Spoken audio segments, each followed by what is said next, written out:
Бүгін бізде зертханалық жұмыстың тақырыбы көлбеу науа бойымен қозғалатын дененің үдеуін анықтау. Біздің мақсаты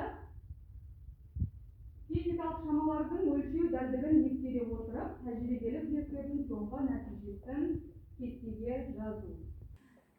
Бүгінгі зертханалық жұмыста бізге қажет болатын құралдар: кішкене шар, зертханалық науа, секундомер, сызғыш және металл цилиндр. Уақыт аралығында дененің жылдамдығы бірдей шамаға өзгеріп отыратын қозғалысты тең айнымалы түсі қозғалыс деп атайды. Өйткені жылдамдығының мәні мен бағытының өзгеруін сипаттайтын векторлық шама. Оның өлшемділігі метр бөлінген секунд квадрат. Оның формуласы А тең 2S бөлінген Т квадрат. Өлшеу кезінде кейбір қателіктер орын алуы мүмкін. Сондықтан тәжірибені бірнеше рет қайталау керек. Ал есептеулер жүргізген кезде үдеудің орташа мәні алынады.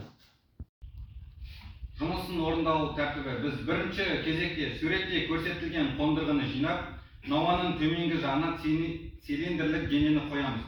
Ал екінші кезекте науаның жоғарғы жағынан шарды домалатып, секундомердің көмегімен науа бойымен домалау уақытын есептейміз.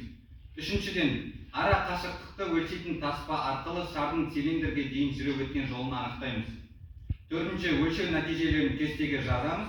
Бесіншісі, науаның көлбеу бұрышын өзгертпей, тәжірибені 5 рет қайталап істеуіміз керек. Алтыншысы, әрбір тәжірибе жүргізу барысында шардың үдеуін есептеу үшін А тең 2S бөлінген Т квадрат формуласын қолданып, нәтижесін кестеге толтырып отырамыз.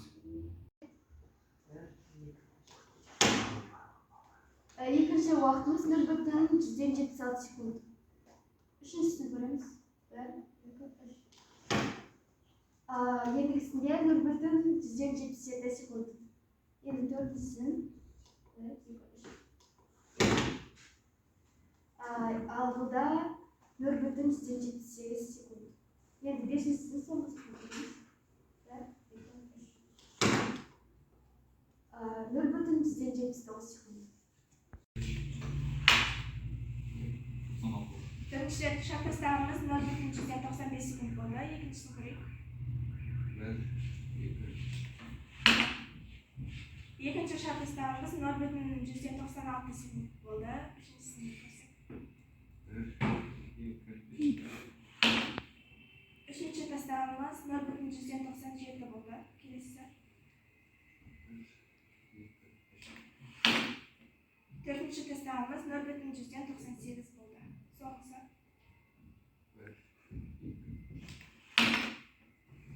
Соңғысы, бесіншісі 0,195 болды. Жасаған зертханалық жұмыстардың мәнін мына кестеге толтырамыз. Жаңағы ара қашықтығымызды мына кестеге, және де 5 рет қайталанғандағы уақытты мына кестеге қоямыз. Сонымен үдеудің мәнін есептеп шығамыз. Соңында үдеудің орташа мәнін табамыз. Ара қашықтығымыз 4,4 метр. Одан кейін өлшеулер арқылы қозғалыстың уақыты 5 уақыт алынды.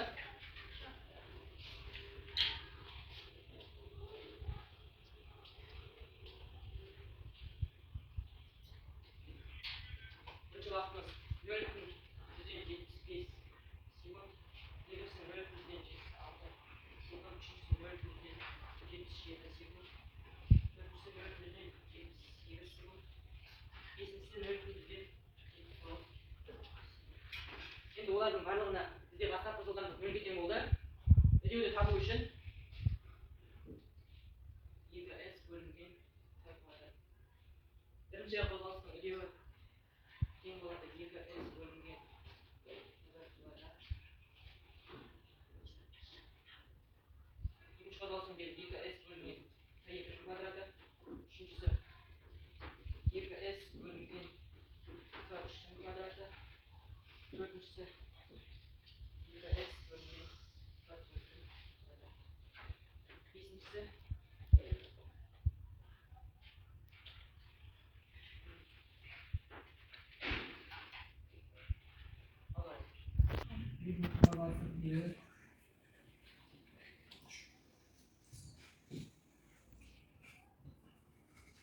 S бөлінген Т5-дің квадраты. Енді есептейтін болсақ, бірінші қозғалыстың үдеуі тең болады 0,4 көбейтілген 2 бөлінген 0,75-тің квадраты. Ол дегеніміз 0,8 бөлінген 0,8.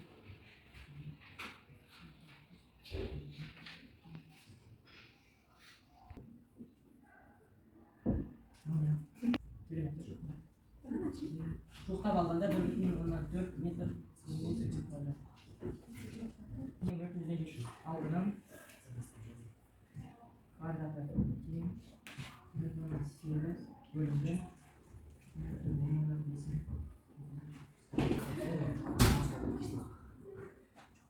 Үшінші қозғалыс үндеуінде 0,8 бөлінген 0,77 квадрат.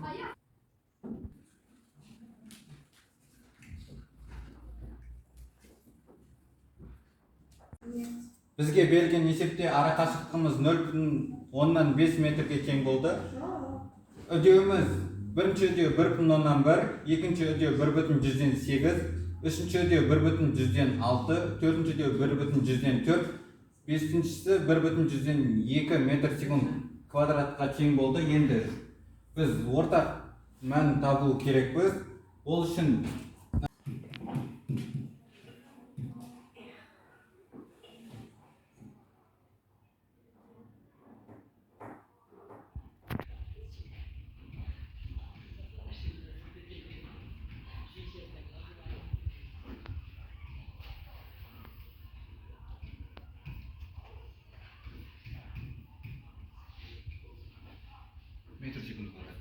метр секунд квадрат. Сонымен бүгінгі біздің зертханалық жұмыста бірінші топтың жаңағы есептегені мына графикада көрсетілген, ал екінші тобымызды мына кестеде толтырылды. Сабақ аяқталды.